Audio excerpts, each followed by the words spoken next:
talk about the flood? Yeah. Maybe not the, no, I think the 2011 flood. Yeah. You weren't watching the WVIA one with me. Oh, well, not with me, but like simultaneously, synchronistically. Because I was like, did you see Anne? Oh, no, I haven't seen that one. Yeah. No, because I don't get WVIA now. You don't get what? I don't get WVIA. Why not? I don't have any cable. All you need is an antenna. We don't have an antenna. We'll get one. There are so many things to watch on TV. It's not like I'm ever. Yeah, but local programming is important. I watch so few things to begin with. It's true. You're always so busy. Super busy. Busy. I already told James we can't watch anything tonight because I have to watch Fear Street. You liked that, huh? No, you've seen it before. Yeah. Okay. But I forgot a lot of it. I'm very good at purposely forgetting. So when it's scary, you just black out. Yeah, so I still get scared the whole time. Like jumped at everything. Oh, should I put my earrings on? Was surprised when she got like decapitated by the bread machine. Oh, that's what Chris said. He wasn't watching, but he was listening. Oh, only the one works. Bummer. He was like, oh, she in the bread machine? I'm like, not yet. And then when she goes through, I was like, now she's in the bread machine. Yeah, I completely forgot it. Like forgot about everything. Like when they had to like drown the girl. Oh yeah. I was 100% convinced that she had a crustacean allergy. And that's why they were going to the lobster tank. Oh, that's what you said. Yeah, why did they take the lobster out? Yeah, like what was the point of that? So I completely erased every like plot point from my brain. So it made it very enjoyable to watch again. But terrified also at the same time. So, and then James came home and I was like, I asked you to come home because I was scared. And he's like, well, who do you think this is? An axe murderer? I was like, well, statistically, if I'm going to be murdered, it's going to be by you. So yes, you are the axe murderer downstairs. Okay. Are you going to intro us?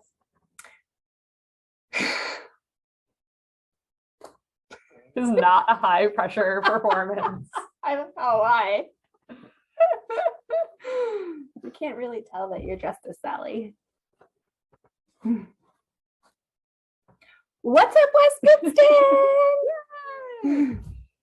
Kendra, Summer. Yay, in case you're new here. Also, happy Halloween season. Yes. You couldn't tell. Oh, wait.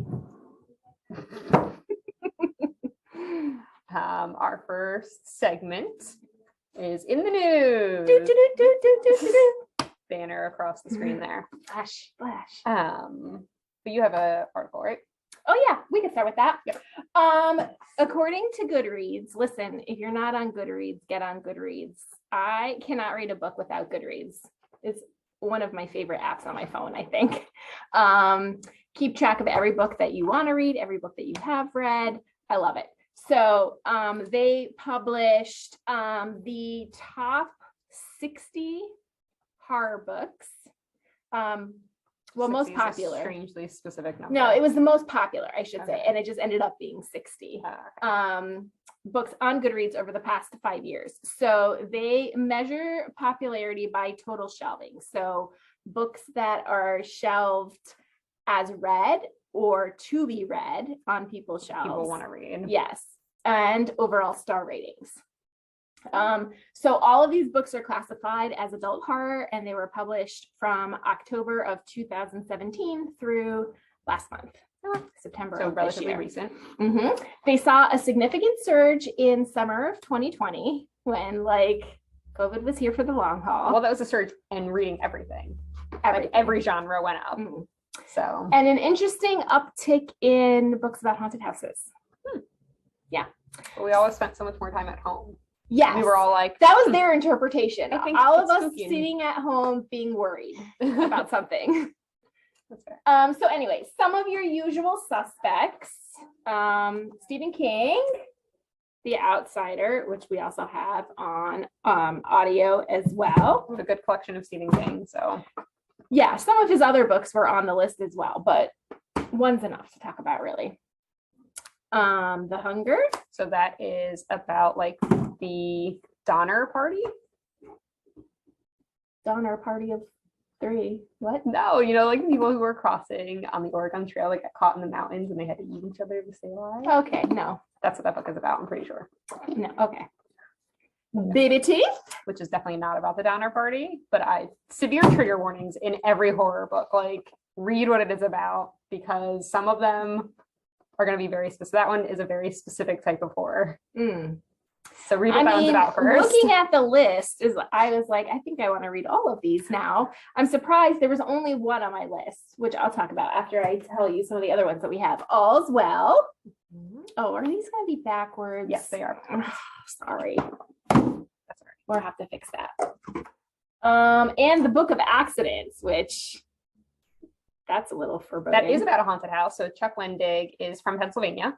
Oh, he grew up in a haunted house, and this book is loosely inspired by the house he grew up in. You could tell which one of us does not handle adult books all that often.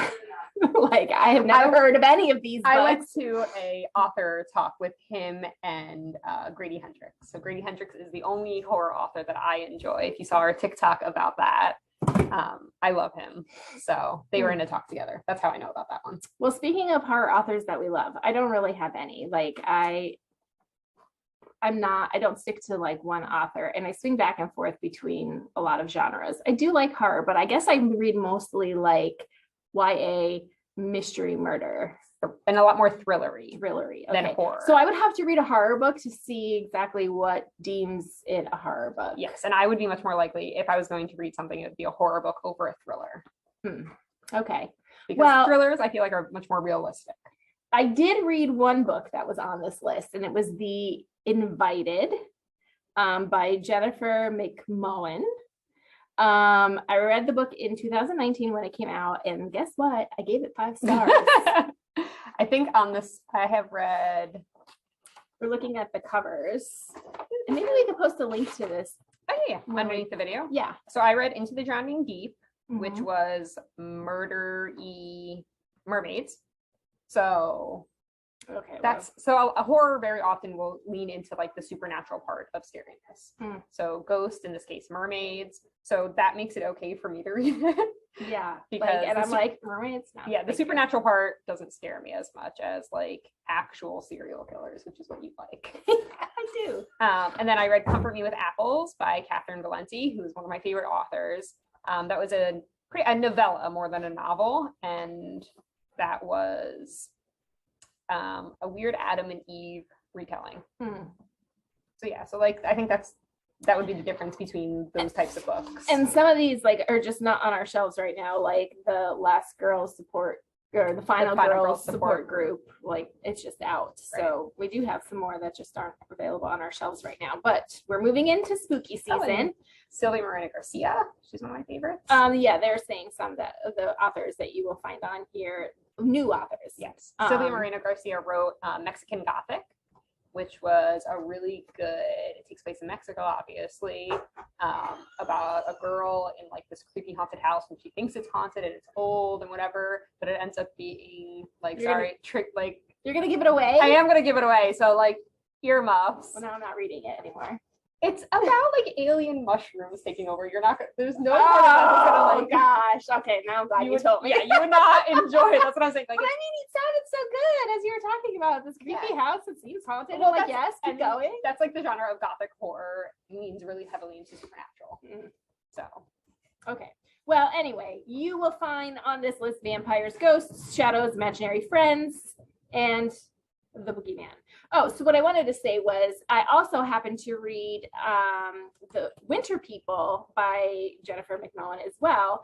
I had to check Goodreads. I recognized the cover. I knew that I had read The Invited, didn't remember what it was. So I went to my Goodreads. So that's how I found out that I read it, what I rated it. And then in the synopsis, it also said that she was the best-selling author of The Winter People. And I like, oh, I read The Winter People too. Look that up. Guess what? Gave that 5 stars too. You hand those 5 stars out like it's candy. I don't. Candy. No. I always 3 usually. If I 3. If I thought, oh yeah, I really like that, then 4. So it has to be really good to be 5. If I don't like it, then it's 2. I've never given a 1. Only if I didn't finish it. Like if I don't finish it, then it's a 1. No, if it's that bad, I'm not gonna waste my time reading it. No, because like especially like certain things like typos, man. I'll just read it so I can count the typos at the end. I don't care about that stuff.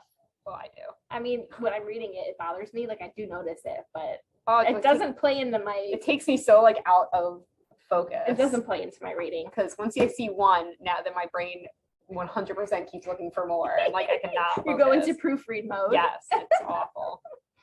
All right. Anyway, that's the horror books from the last 5 years. Yes. Okay. If you like to read that stuff. And it's not really in the news, my part, but we were talking about ebooks. We mentioned ebooks a lot, how you get ebooks with your card. You can get Libby with your Philadelphia Free Library card through our system. And wanted to just talk about how ebooks work. So when you go to request one, if someone else already has it out, you are put on a hold list. So I understand that they're not physical books, but for the authors to get paid, libraries treat them as physical books. So only one person can check them out at a time. Because only one copy is owned. One copy is owned. That way the author gets paid for that one copy. Yes. So that is why if you go on there and there's like a hold of like Colleen Hoover, I think had like 187 holds or whatever on one of the books when I requested it.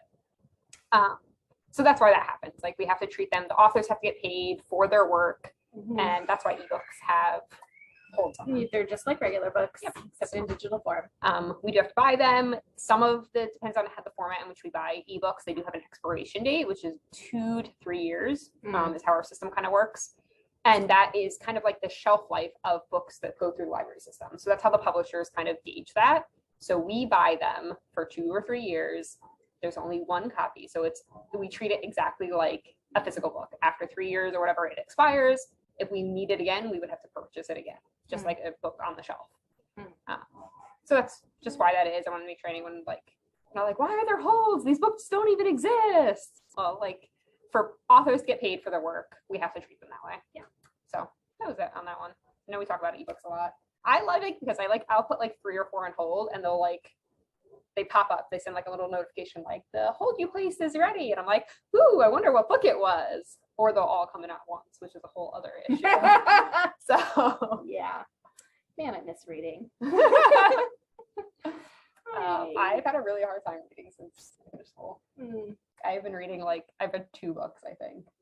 I'm tired of reading textbooks. Yeah. Sometimes I just long for a book that I can enjoy. Well, that's one of the things is I don't really enjoy reading them on my phone, but because, we all bring our phones to bed and plug it in and use it as an alarm clock or whatever, I always have my phone with me. So if I go to bed and I'm not super tired, that's where I'll read, because I don't have to leave the lights on and then I fall asleep and it's fine. Yeah, I don't know about that. Yeah, probably doesn't work for everyone, but if I bring a book with me, I will almost undoubtedly open it and fall asleep in 2 seconds. Yeah, well, the psychology behind the light that's emitted from your phone. So if I want to get your brain, any reading done, at least I can do it. I can get some of it done. Unless you're reading to fall asleep, then. Right.